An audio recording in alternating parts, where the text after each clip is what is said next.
Good afternoon and welcome to Authors and Innovators. I'm Larry Gennari from Gennari Aronson, curators of Authors and Innovators, now in our 5th year.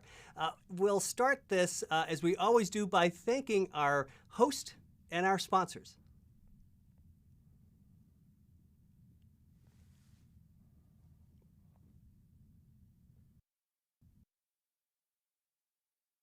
Thank you so much to Needham & Company, our supporting book sponsor. Also want to thank Boston Business Journal, Launchpad Ventures, and also Nantucket Book Partners. And hopefully all of you will go to that site and purchase all of the wonderful books that you have heard about this week.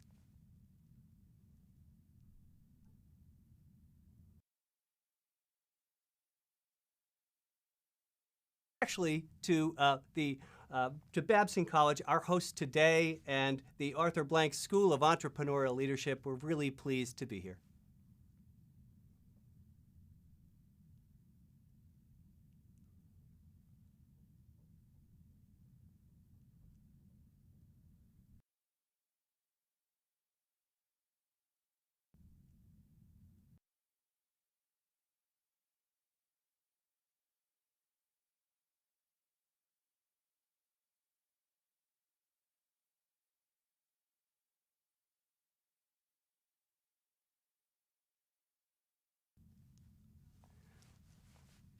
Welcome back. We're going to have our innovators introduced to you. We've had them all week. We have a couple from the New Builders, and I hope that you've been enjoying learning not only about the books, but just the terrific and inspiring innovators that we have had this week.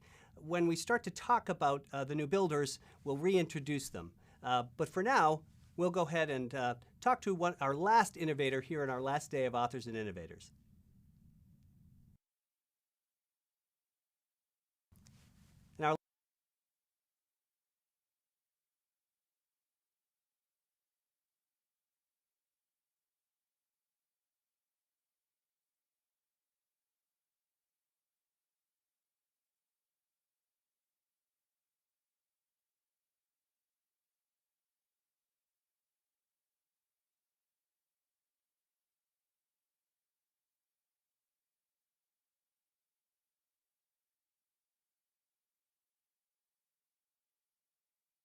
So today we're going to start to talk through and tie up all of the things that we've been talking about this week. Monday, we talked about rethinking. And entrepreneurs, this starts with you. Tuesday, we talked about rebuilding, new ways of thinking about old fundamentals. Wednesday, we talked about a return to shared values. And yesterday, we talked about reclaiming or renewing the superpowers that you had all along. So the hope is that you'll be able to take a look at all of the videos that we've recorded this week and posted on YouTube, and also really learn more about the various books and the content that we had each and every day. And today we're going to this is going to be the capstone conversation about the new generation of entrepreneurs. We're going to pull it all together with our overall theme, the post-pandemic entrepreneurship. And what does it mean? What does it look like going forward? And for that, we're going to start with a terrific conversation about The New Builders. The New Builders is just a terrific book, an engaging read, and a simple read. And really to summarize, I'd say in the summer of 2019, Seth Levine, a venture capitalist, and Elizabeth MacBride, an international business journalist, set out to tell the story of entrepreneurs beyond the typical enclaves of Silicon Valley and New York and even Boston. And their most recent book, The New Builders, Face to Face with the Future of Business, is a really, as I said, a terrific read, a capstone read for us this year. And I'm so pleased to welcome both of them today. Seth and Elizabeth, welcome to Authors and Innovators. We're so glad to have this conversation and want to get started. So let me start with a little bit of background on both of you. I love to tell our audience a bit about who's talking to them through the book and through their innovations. Seth, let me start with you. You are the co-founder and partner at Foundry Group, and you've been a venture capitalist for a while. Tell us a little bit about you, where you grew up, and what your experience has been, and what brought you to the New Builders. Well, first, Larry, thank you so much for having us. It's a pleasure to be here. I hope next year we can do it in person. I was Me too. telling Larry before we came on, I'm just down the street. I'm actually in Boston right now, which actually is my hometown. You asked a little bit about sort of us and our histories. I grew up in Newton, Arlington, and then Newton, Mass. So I'm a Boston boy by by background and by heart. So. I've moved away and I've been gone for a while, but I come back at every opportunity because I absolutely love the area. I am by day a venture capitalist. I co-founded a firm based out of Boulder, Colorado called Foundry. We manage about $3 billion now. It's a pretty big enterprise. We invest in direct companies. Companies that people might have heard of are companies like Fitbit, actually locally Whoop, which just announced a big financing, SendGrid for those that are a bit more technical, Zynga, a bunch of others. We also invest in other venture funds. So we have about 43 funds that we have investments in via our fund platform, and a lot of our deal flow comes from our partner funds. But that's my day job. By night, I've been trying to do sort of more work globally around entrepreneurship. I'm a big believer in the power of entrepreneurship to lift people out of circumstances, and that's led me to do a lot of work in the Middle East, which is actually where I met Elizabeth. Perhaps we'll tell that story if we have time, and also to do a lot of work in various markets in Africa in particular. So I spent a lot of time doing that, and Elizabeth and I, of course, came together a couple years ago to tell the stories of entrepreneurs that are maybe a little bit less well-known, a little out of the mainstream media eye.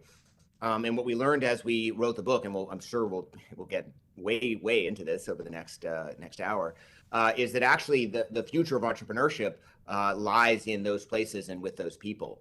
And we spent the better part of 2 years first researching and then writing the book. It became even more urgent to get the message out as the pandemic hit. As we'll talk about, pandemic affected, businesses that are run by new builders more so than other businesses. Yeah, and we felt this real urgency to get it out. Terrific collaboration. Elizabeth, this is a really well-written and in-depth analysis. Elizabeth MacBride is a writer and the founder of Times of Entrepreneurship, a journal covering entrepreneurship and finance. Many of you have seen her byline in some of the most significant business publications in the U.S. Elizabeth, tell us a bit about you, your background, and how you started and in journalism, really, and then ended up here. So thank you. Well, first of all, thanks for having us. I'm super happy to be here. I'm beaming in from Alexandria, Virginia, where I live with my 2 daughters. I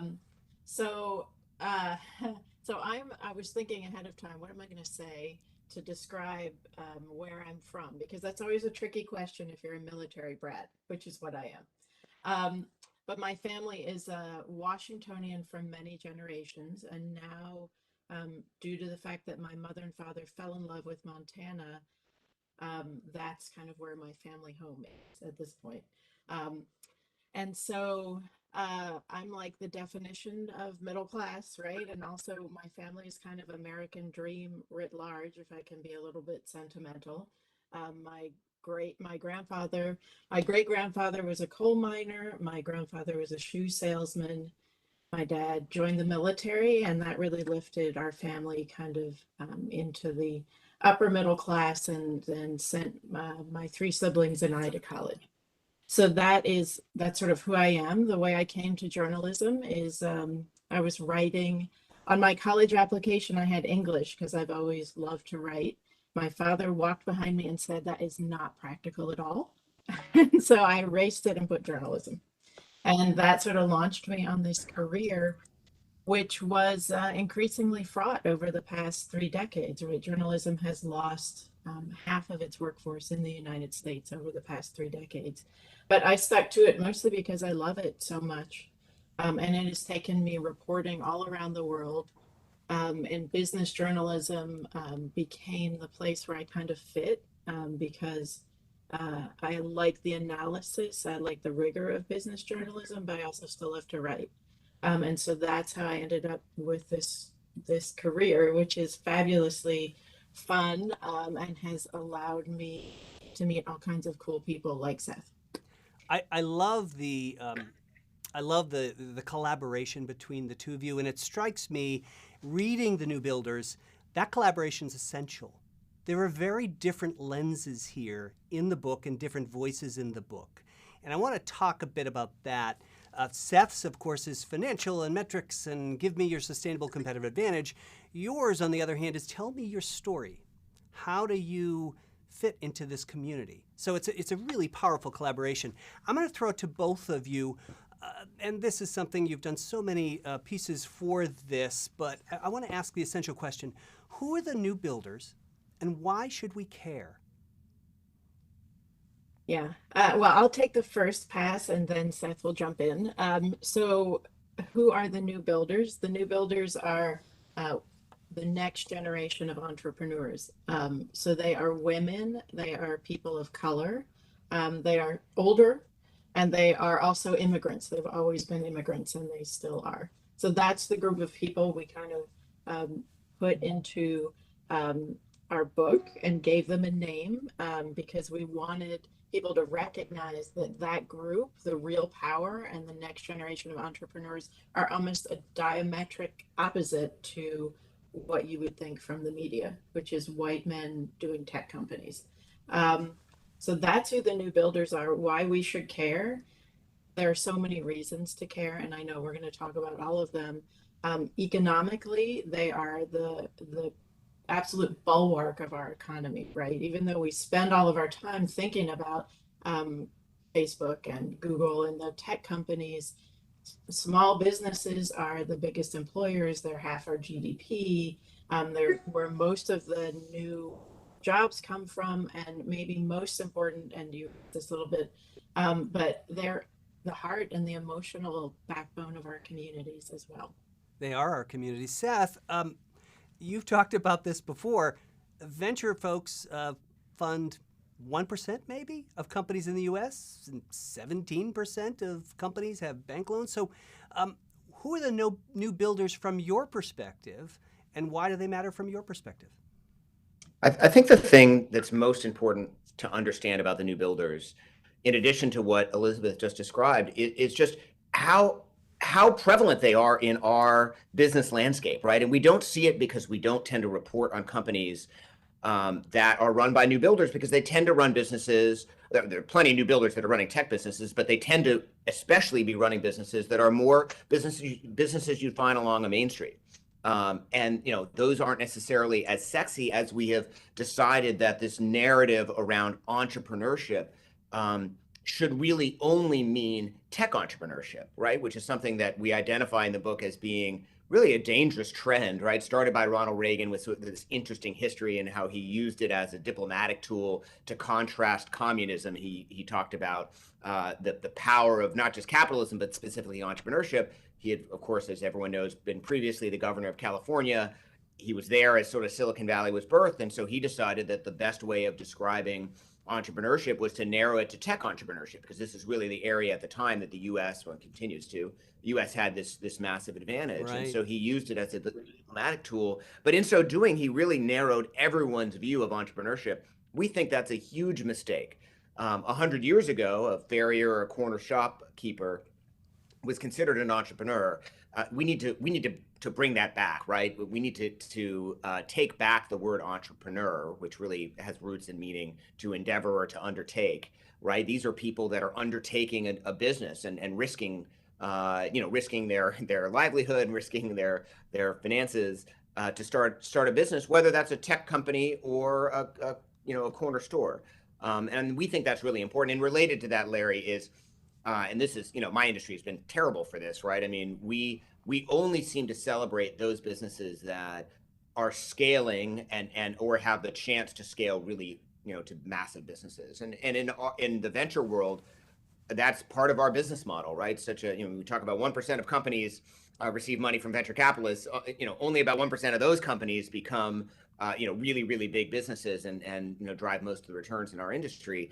That works in this narrow slice of venture, which is an important part of our economy. So I'm not trying to discount that, but it's not a particularly good methodology or model for broad-based economic development. And because we have only been focusing on these massive businesses, we lose touch with a little bit of what Elizabeth described, which is this relationship that other businesses have with their local community and the primacy that they have in all of our lives. And we've sort of somehow discounted that because they're not necessarily trying to grow into these massive multi-chain, multi-store businesses. And that's a real shame because there is so much joy, power, and love in smaller businesses, some of whom will grow up and be big, many of whom will remain small and be very powerful in that collective sum of small businesses. I love that. And that theme comes through: expand and broaden the thinking and the definition of entrepreneurship. That's a really powerful statement throughout the book. You also have a terrific chapter on the history of entrepreneurship, and I think you cite Professor Tom Nichols' book, VC, which goes all the way back to the whaling days and folks funding those. I want to tell some stories because you do. Authors and Innovators, we have featured Wendy Hudson, one of your new builders, who's a book sponsor. I hope everyone will go to Nantucket Book Partners and buy their copy of the new builders and also our other books. But we also had Isaac Collins, who is full of energy and just such a warm spirit. And then you also mentioned a couple in the book. So I want you and Elizabeth to talk about this. If we're gonna talk about money, but I want to talk about these stories first. Talk about these as these new builders and share your view and your lens as to why they are such great examples of new builders. Wow. Well, it's hard to pick one, actually. All of them are picking your favorite child, right? That's what I'm asking you to do. I won't ask you to do that. We'll tell if we can't get to all of the children, we want people to buy the book. How about that? So I would love to share the story of one entrepreneur who doesn't tend to get that much attention on in the talks that we do. But that's a woman named Claire Sheff, who is an outfitter in Montana. And maybe this is particularly relevant. This week there's a lot of news on global climate change. Their big country presidents are meeting about climate change. But Claire is a woman who grew up kind of in the neighborhoods where you guys are. And she ended up going to Dartmouth and kind of soaked in this idea of, I need to strive and achieve, become a lawyer and change the world through systems, right? And then she went out to Montana and fell in love with a cowboy, Mark Sheff. And she told me a story once around the campfire that he walked 30 miles to see her one night. She was out at a party and he just hiked through the wilderness to be at the party. And she said, that's when I knew that he loved me. So they got married, they have 2 children, but she went on this journey of realizing that the most powerful way she could make change in the world was to become a small business owner with Mark. And they own an outfitting company that takes people into the wilderness. And they really, by doing that, they turn regular people into advocates for the wilderness, right? So it's change on a very person by person basis, but it is so powerful what they do. And it's a great story in the book. Hers is also pretty reflective of the challenges for entrepreneurship, the entrepreneurs that you mention in the book. You talk about people of color being unbanked. You talk about entrepreneurs, 65% or more of them use personal credit to start their businesses. 10% use their credit cards and max those out. Seth, I want you to talk about money. Where you have a couple great chapters in here. Where can we do more? Where are we missing, and where can we do more in terms of finance? It's such an important question, Larry. I'm glad that we're going to have a chance to talk about it. Just to frame the discussion for a second, one of the trends that we talk about in the book that is so pernicious is that while the face of entrepreneurship is changing, new builders are starting more and more businesses, the face of finance isn't, right? It kind of looks like me, right? White, middle-aged male.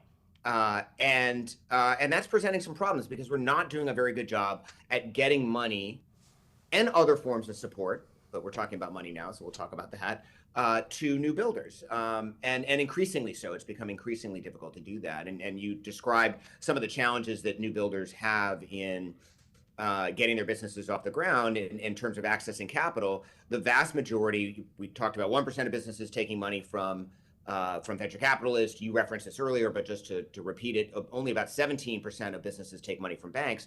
Everyone else is sort of left to their own devices, on their right? own. That is, yeah, friends and family money, or money from housing, or meaning like a home equity line, or some other way of bootstrapping their business, and that's really, really challenging. We in the book we tell one sort of extreme example, the story of Dinaris Mazzara, actually in Lawrence, not too far from here, who started her business with $37 in food stamps. That's a Herculean task, right? We should not be expecting people to start their businesses with $37 and $37 in food stamps at that. But really what's happening is there's this huge gap in terms of how we're getting funding to new builders. And even when new builders can access venture capital, we know that venture is not very good at getting money to more diverse founders. That includes women, that especially includes people of color, that especially includes people who are Black, men, and especially Black women. And even though the venture numbers are going up, the numbers for many of those categories, Black women as an example, are not really keeping pace with the overall rise and increase in total venture. And on the other side of the spectrum, we know that bank financing is biased against women and people of color, who tend to, and we cite some of these studies right in the book, but the Fed actually tracks this stuff. Women and people of color tend to apply for lower loan amounts. They receive less of what they apply for. They pay higher interest rates, and they're more likely to get turned down in our banking system. And by the way, all of that leads them to apply for loans less frequently in the first place, understandably. And so we need to do a better job and rethink how we connect businesses and new builder businesses in particular to capital. And actually, Elizabeth and I have spent a lot of time thinking about that because we've been writing about it, but there wasn't someone we could write about and say, here's this model and we love it, and this is a model that's ready to scale. We write about some finance institutions. We talk about the importance of community banks. We talk about the importance of CDFIs, which are sort of a subset of community banks. We talk about some community loan funds. I mean, there's some things that are going on, but no one has kind of cracked the code on a profitable scale model that gets money. We're talking tens to hundreds of thousands, not millions of dollars in most cases, to people that are starting and or scaling their businesses, new builders specifically. And so we are in sort of continual search for, and frankly, discussion about what the right model for that would be, because we really need to fix this problem. This is stifling innovation and stifling entrepreneurship in America because we cannot connect capital to the people that need it. You make a powerful argument about that very point. Communities matter. And you talk about Akron, Ohio, and trying to make sure that they can, they're trying to find a way to get this CARES Act money to folks. Elizabeth and Seth, one of the other underlying pieces of this is the power of community and ties in directly to capital. This will not be, and certainly isn't, the only book on the importance of community. I'm thinking of Tyranny of Merit, Michael Sandel's book, talking about contributive justice. And also more recently, Farrah Stockman's book, American Made, which, Elizabeth, as you know, really takes you through these lives of three people laid off from a bearing factory in Indiana. And so I'm interested in your thoughts on how communities, what you've learned about how communities saying, my goodness, we want to make sure that we have more local. We want people to shop local. We want to make sure we have more local businesses. What have you learned, and if it doesn't exist, what do you think we ought to do? Big question for a short time, but I want your take on it in addition to people reading the book, but I want to hear your initial reactions to those thoughts and those challenges. Well, uh, one of the key changes that needs to happen, and this drives me absolutely crazy about today's media. And in fact, the book that you just mentioned is an example of this, right? Is that people have forgotten that small business owners are people. Right. In other words, the media, and I say this lovingly as a journalist myself, right? But the media has really decided that business writ large is bad right now, right? We are in a very anti-capitalist moment. And they have forgotten there's a big difference between those giant banks and the local business. So there are so many small business owners who said, I was hurting so badly in the pandemic. I was just trying to keep my store open, to employ the 10 people that have come to be my friends, right? That I love and Right. that, and who could just get no purchase at all in the media, who would say, well, I only want to focus on the laid off worker. But the line between a worker and a business owner now is so blurred, right? Our economy is changing structurally. So somebody who is a worker by day is a capitalist by night because they're building a business, right? And the media is not kept up with that at all. And people just think business is boring, business writ large. Well, business is not just the big corporations and the balance sheets, or the big tech companies and their whatever controversial thing they're doing. That business is also small business, and in fact that's the biggest part of business.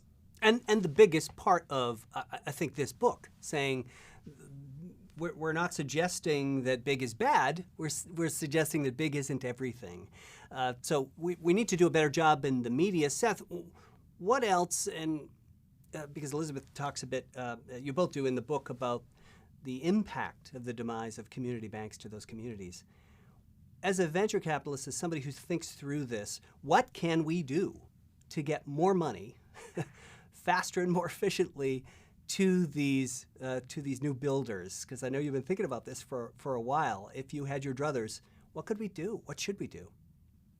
Yeah, it's a great question. First, I just would like to acknowledge what you said earlier in the lead up to the question, which is that the book is not a big, bad, small good, right? We talk a lot about the U.S. economy being in balance, and there is a role for big businesses, and Amazon has opened up the ability for people in remote locations and many others to access goods and products easily and relatively inexpensively.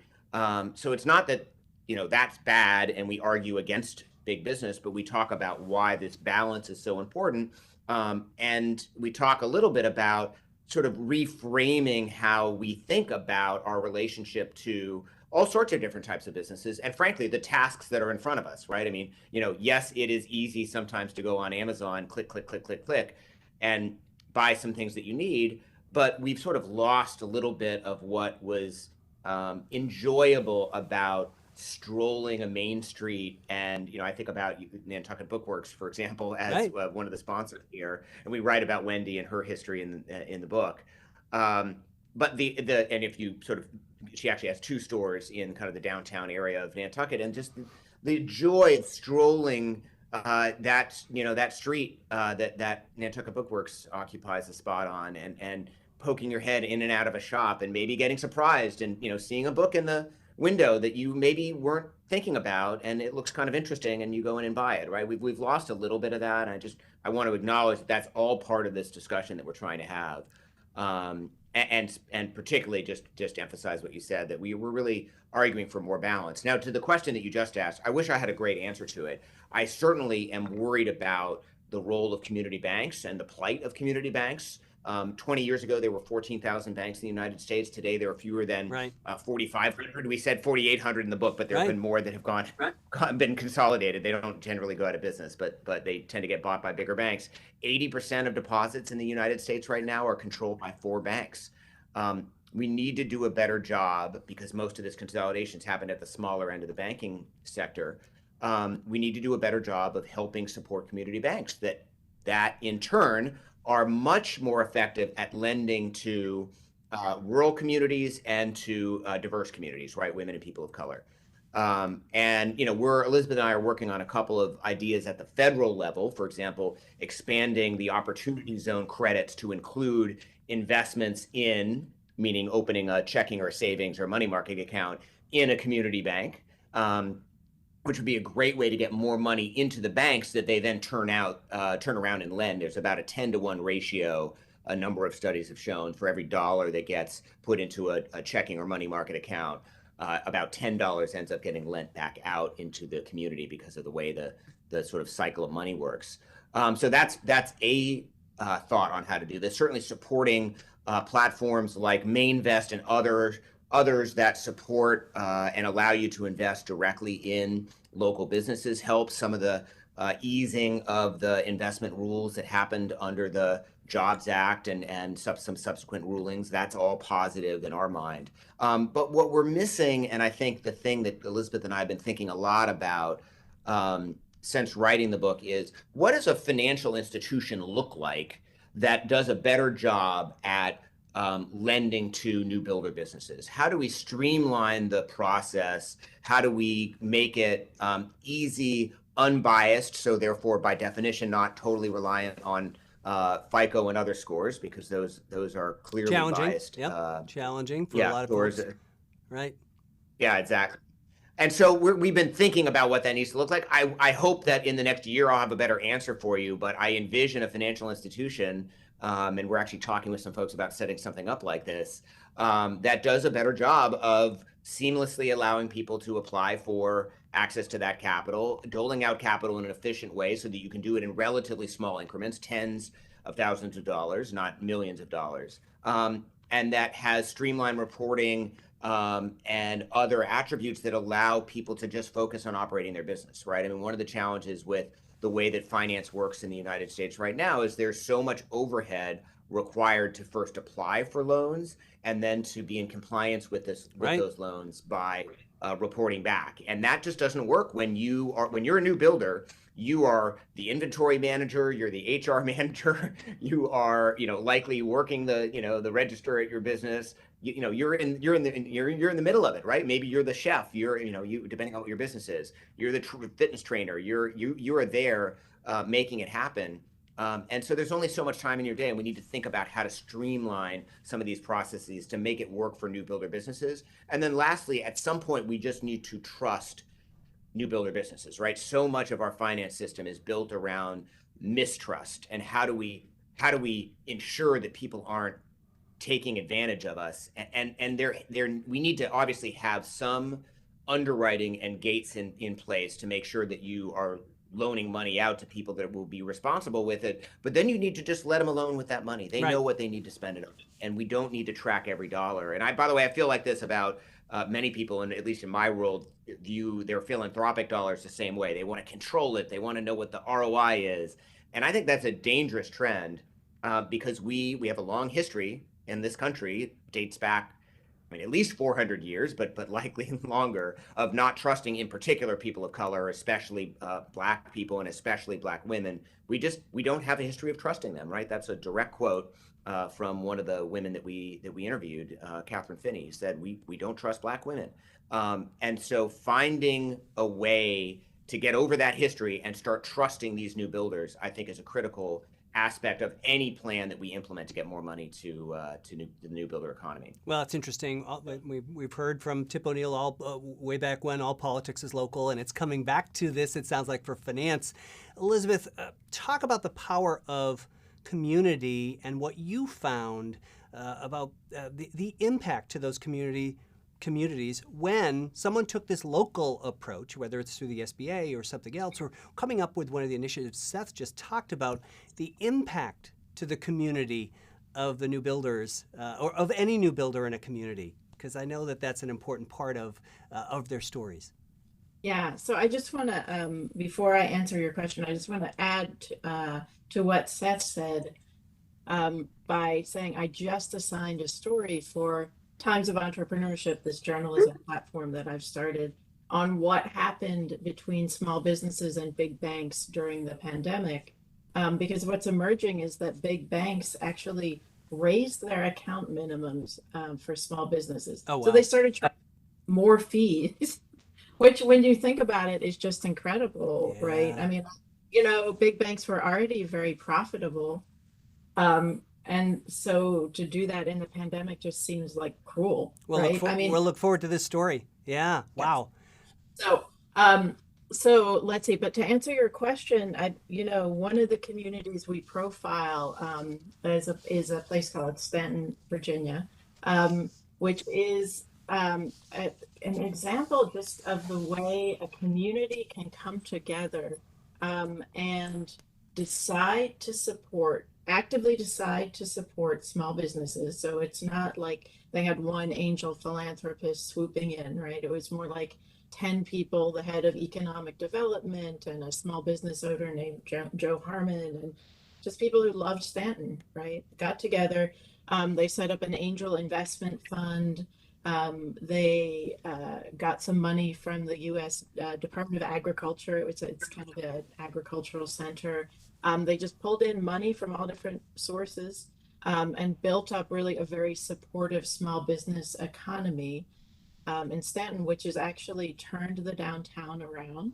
And this was like, not sexy work, right? It was going to a lot of city council meetings and saying, let's not have ugly wires hanging all over our town when they decided to put broadband in, right? They talked about how much we need to bury the wires because we want to keep the aesthetics of the town, right? It was grunt work over decades, but it really paid off. And the other interesting thing about Stanton is it's a place where kind of the cultural front lines of America meet. There's a lot of red and a lot of blue. And it's not always an easy relationship. It's not that far from Charlottesville, where Right. that awful kind of, yes, where that happened. But it is still a community, right? You go downtown and there are people who are red and blue sitting together, talking together. And I think that's a reflection of the fact that there are spaces for people to meet. Small businesses are often the spaces where we come together because everybody likes to have a cup of coffee in the morning, right? It can be as simple as that. And that's what you see when you walk down the streets in Stanton and in some other communities and towns across the country that have also found that kind of key. It's a key to community, and that's what struck me again about so many of those things, so many of the themes in the book, and so many of those other books. It really is about helping people connect around common interests. They may not agree on anything, but they may agree that that coffee shop right there makes sense. I like to go there. You both include, and I thought this was really helpful. You both include a chapter on failure. Because not every story, and it's a positive book. It's a very, very positive book. But you include that, and I guess that's just, I certainly, with my team at Counsel Entrepreneurs all the time, not every business succeeds. Why did you include the book? Why did you include in the book a chapter on failure? And how do you think it helps tell the story? I think, Larry, that it's an interesting chapter to write, and actually the question that we ask is, are we starting to fail at failing? And that's always been a real superpower for the United States. I mean, really, since our founding, has been this idea that failure doesn't define you, and in many respects, it is seen almost as like a badge of courage, right? It makes you stronger, and so we talk about the importance of failure, but we also talk about how the consequences of failure are different depending on where you come from, right? Not just cultural differences, but actual literal, like how much of a safety net do you have for yourself, right? And as we've eroded in many ways the social safety net, the social fabric that we have, this idea of libertarianism and everyone's to sort of make it on their own. And it's easy to be libertarian and aggressively so when you've already made it, or when you had plenty of backstop, so you weren't worried about that. Much less so when you're Danaris Massara and you're starting a business with $37 in food stamps, and there is no plan B. You have no other option other than to be successful. I was actually talking to an entrepreneur friend of mine this morning at the local coffee shop here in Boston, and he was asking me about Danaris. We weren't having a long talk about the book, but he brought it up and asked me about her. And one of the things I mentioned was because he was marveling at just like her grit and perseverance, and she started this business in 2008, 2009, and it took years before it really kind of got going and became what it is now, which is this thriving bakery. She employs 16 people. It's really impressive what she's built. And one of the things I said to him was she didn't have another choice, right? This was her only option. There was no, parents, money, other people to fall back on. She needed to make this work, and that's such an important chapter in the book because it really speaks to whether or not we are going to remain as a country embracing of this notion that failure doesn't define you, and allow people who have failed the grace and courtesy and financial backing to try again, right? And that's what's required to create entrepreneurship, which is why there's a study we cite in the book that talks about the propensity of people at the higher levels of wealth, right, 95th percentile and above, to start businesses because they have that backstop. It's so much harder when you don't have that backstop. And so that's something that we try to address in the book, not just through talking about studies, but also just, telling these stories. I did want to emphasize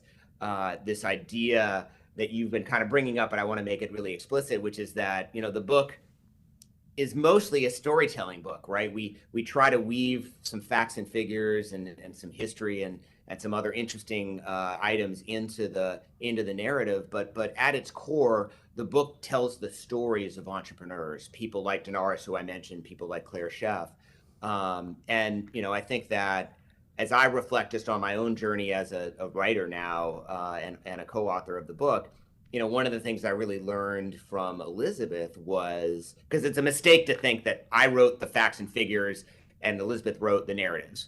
Right. It's very much a collaboration. Yeah. We tried each other those things. And I really learned from Elizabeth how to be a better narrative writer and learn to love it, right? And I actually don't really remember who wrote what because we did so much editing of each other's work that it sort of all blended together. But I really enjoyed the process of writing those narratives because it's really how do you bring these ideas to life? Well, you bring them to life through storytelling, and that's something I learned from Elizabeth that was really powerful as just part of our own process of writing the book and working together. And it certainly it certainly comes through. This collaboration really works because you're looking at the problem, the challenge, from different lenses. Elizabeth, Seth talked a lot about making sure that we think about failure. We want to be resilient. Big part of resilience is in finding a network, finding your community. Can you talk about a bit of what you learned about the importance of this, of a new builder who might even be listening to us today saying, I don't know anyone. I don't know how to do this. How do I find someone who can help me? Yeah, that's such a great question, actually. And it kind of, my mind sort of spinning around what Seth just said about what he learned from me, because I was thinking, well, what did I learn from Seth? And one of the lessons was definitely about the power of network, which I knew to some extent. So I think, first of all, that women and people of color, their superpower actually is their network, right? Because women and people of color, for so many reasons, are very skilled at establishing and maintaining relationships and doing so across lines, right? Because the power in our society really belongs to white men. So if you're not in that group, you have to learn how to manage, how to communicate across those boundaries. So they already know and they already know how to do that. But I think one of the things I learned from Seth is kind of the warmth and the just questioning support that exists in the community. Men just do that so well, right? And to understand how giving to others and expecting them to give to you, how we get to that place where there's a kind of a trust that the world is going to support you is really important for women and people of color. We have to reach that. And that's actually, it takes a kind of a big act of courage personally. It right? does. To ask for what you want That was part of the discussion yesterday. You're like right. You're right. Yeah. One of our books from yesterday. What you want in a way that expects that you're going to succeed, right? That's the fundamental lesson I think that women and people of color have to learn, and it's really hard because they will not always succeed. Um, But what a great what a great message there. One, you've got to ask, and you're right. You have more influence than you think is one of our fine books. But what a great point you make, Elizabeth, about a community of folks who actually, if you ask them, they will help. This is the one language, this is the one part of community where people do seem to come together, and that's very powerful. I want to bring our audience into the conversation. We got some just wonderful questions from folks, all of whom, once we read their question, will be getting a signed copy of The New Builders. So I want to start off with one of our audience members, Mark Grella, asks, how can I support this new generation of entrepreneurs, and where can the public find these new companies that are looking for support, funding, and networking? Well, how can you support? So there's some easy answers, right? And some of them are definitely shop local. Like we also said, if you're in a position of power in a bigger company, one easy thing you can do is also hire local. So use small businesses as your contractors, pay them in a timely way. Big businesses will often, great point. 120 days on the invoices just as a matter of policy. We'll back that up to 30, right? So there are some sort of very tactical changes you can make. I think also being nice to people when you walk into a store, and everybody's kind of stressed and strained right now, like not getting angry at your server if you've got to wait a while. Things like that I think are very basic tactical things. I think if you've got the resources, or even if you don't, you can look to angel networks in your community, and they are springing up, and often they will have sort of the veneer of a tech network, but if you scratch the surface a little, they're actually investing in new builders. So angel networks are a place. Seth mentioned Mainvest, and then there's some other, if you're kind of a policy-minded person, right? There are other ways to get involved, but I'll let Seth also jump in to answer that really quickly. Seth, jump in. How can we find them, and how can people help them? There are a bunch of platforms. Etsy, of course, is the one everyone's heard of, but a very short Googling will allow you to actually buy some local goods, buy local artisans, and that can be really helpful as well. So I think there's a bunch. I love what Elizabeth described, especially around treating people with a little more kindness, and if you're in a position at a larger business to pay your bills faster. I can't emphasize enough to the people listening how important that is. And it's so backwards that the big companies expect to, essentially make money on the float of small businesses. It makes no sense, but it's so impactful to have those bills paid more quickly. And then the other thing that we haven't talked about, but one of the things that many businesses really need help with is advice and counsel.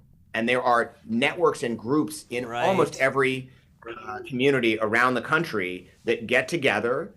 And these could be Lions clubs and Rotary clubs. They could be through a downtown business partnership. There's all sorts of places where you can seek out businesses that might need a little bit of help. And maybe you've got an accounting background and you could help provide, I'm not talking about necessarily free accounting services, although if you'd like to, that's great. But where you could just check their books over and give them some advice, right? Or meet with an entrepreneur regularly for 5 weeks and give them some mentorship and feedback, right? That's something that we do really well in tech, and that doesn't necessarily happen for more Main Street businesses. We do have a whole chapter that describes a bunch of these ideas and others. It's chapter 16. So when he does receive his copy of the book, I'd encourage him to, read everything up to it, but then also, get out the highlighter for chapter 16, because we do talk about ways in which you can support these new builder local businesses. And the website. I also want to send folks to the website. I'll let you both plug that, because you've got some good resources there. There's a couple. So the website's www.thenewbuilders.com, and you can buy the book through that. We have all kinds of options from Amazon and Barnes and Noble to several of the local bookstores that we're involved with. My website is Times of Entrepreneurship, where I've continued to cover a lot of the themes and topics that we write about in the New Builders. That's times of E, entrepreneurship being a hard word to spell. So those are two places you can go. And we really appreciate reviews on Amazon, which is still kind of the kingmaker of Right. books. Right. Well, and we'll get more than a few of these sold through Nantucket Book Partners. Another member of our audience, Jacqueline Scott, asks, the number of women-owned businesses has increased. The fastest growing group of female entrepreneurs is women of color. Do you know if their businesses are succeeding at a greater or lesser rate than the prior male-dominated enterprises? Oh, I do know that. Seth, if you want to answer, but the answer is there's actually, the research is showing there's starting to be a split, which is a terrible trend. And the split is that the businesses established by white women are doing okay. Like they survive, they don't scale as white male-owned businesses do. And then the businesses started by women of color actually stay even smaller and tend to fail more. So there's a split showing up in research. The thing I would add to that that's really important is that businesses started by women and businesses started by Black women, even more so, are less resourced, right? So I think that it's important to understand that when you control for resources, businesses started by women are as successful. The issue is primarily around access to resources. That's primarily money, but also other forms of help and support. And so I wanted to make that clear, because the takeaway isn't businesses owned by Black women are less successful. The takeaway needs to be we are not enabling those businesses to be on par with their either white female or especially white male counterpart run businesses, which is really important. And someone said something to me a couple of weeks ago. One of the women that we talk about in the book, Makisha Booth, who runs a network of Black women businesses in Colorado. And she said, when you give someone a small amount of money, you force them to think small. They're worried about payroll. They're worried about, okay, I can only do little marketing. I can't do big marketing, right? And so when you give someone big money, then you allow them to free their brain and free their mind and think more broadly. It was really something that we had intuitively understood, but the way she said it really kind of brought it home for us. And it was a really powerful reminder that when you give someone a small amount of money, when you resource constrain them, you are constraining them. They can't think big. It's not that they don't have big ideas or have the skills to grow that big business. We are just simply not giving them the tools and enabling them to do so. We just can't do that. And to that end, John Treadway asks, in the summary for the book, the line is, we're failing them. How are we failing them, and who is we? Who is we? Well, the we, so the we is people with resources and power, which in reality is everybody, right? That's also one of the themes of the book. You have more influence than you know. You can do more than you think you can. So when we say we, we're really talking about a collective we, and we mean especially the people who have resources and power. And those tend to be white men. They really do control most of the big institutions in the country still. And I do think that to make this change, it's going to require change within the individuals who have that power. One example of a we is a guy named Seth. Oh, now his last name is escaping me, even though he's famous. But he's Seth Goldman, who started Beyond Meat, which is a company everybody will have heard of. Right. He's a great guy, right? I followed his career from founding Honest Tea to Beyond Meat. He really does so much good in the world, and he's now a supporter of entrepreneurship. But when I interviewed him for the book, and he talked about how we can really help entrepreneurs by giving them $10,000, $50,000, $75,000 to launch their businesses. And I said, well, Seth, how much did you get to launch yours? And the answer was $500,000. Yeah, right. That was 20 years ago, right? Right. So sometimes I think once people get into those positions of power, they just forget, right? They tend to think, I worked so hard, I did it all. They don't realize how much support they got. And so I think when we say we're failing them, I think that that's how we're failing them. Individually is not recognizing how much we owe to our communities. Right. And we start by getting this book and thinking hard and long about that. In the few moments we have left, I want to ask both of you, as I do with all of our authors, what are you reading? What are you watching? And how is it informing your day-to-day thinking? You go first, Seth. I was going to let you go first. Wow. So I've been reading a ton. And it's pretty broad. I've been running a lot, so I listen to a lot of books. I've been doing a lot of history reading. So I just read the very long biography of Hamilton, which was fascinating. Oh, it's a I'm terrific now reading. Yeah. Oh, it's wonderful. I'm sure you've read this one too, Larry. But I'm reading the Doris Kearns Goodwin book about Lincoln called Team of Rivals. The next one I'm going to read is the history of George Washington. It's just been. You're on a roll, Seth. All right. I'm in Boston. By the way, these are big, long books, right? I mean, this is these are like 40 hours on Audible to read. But I've also been kind of mixing in some other books. I read a really interesting book by an ex-Navy SEAL called "Can't Hurt Me," which was absolutely fascinating. I read a book by a former FBI hostage negotiator called "Never Split the Difference," it's a which great I thought book. was really good. It's a great book. Yeah, and then and you may have read this one too, because it was I actually read it and then realized it turned out to be popular amongst the VC crowd, which probably would have meant I would not have read it had I known that ahead of time. But Annie Potts, Thinking in Bets, which I thought was really also, just fun book, very fun. Yeah. Just a couple things been on the slate for me recently. Wow. And Elizabeth, you're writing, you're reading. What are you thinking about? What are you reading? What are you watching these days that's informing your next adventures? Oh my gosh, so many things. Well, Seth and I are talking about the next book, so that's exciting. Excellent. But what I've been reading lately is actually a lovely book called Braiding Sweetgrass, which is by a Native American botanist.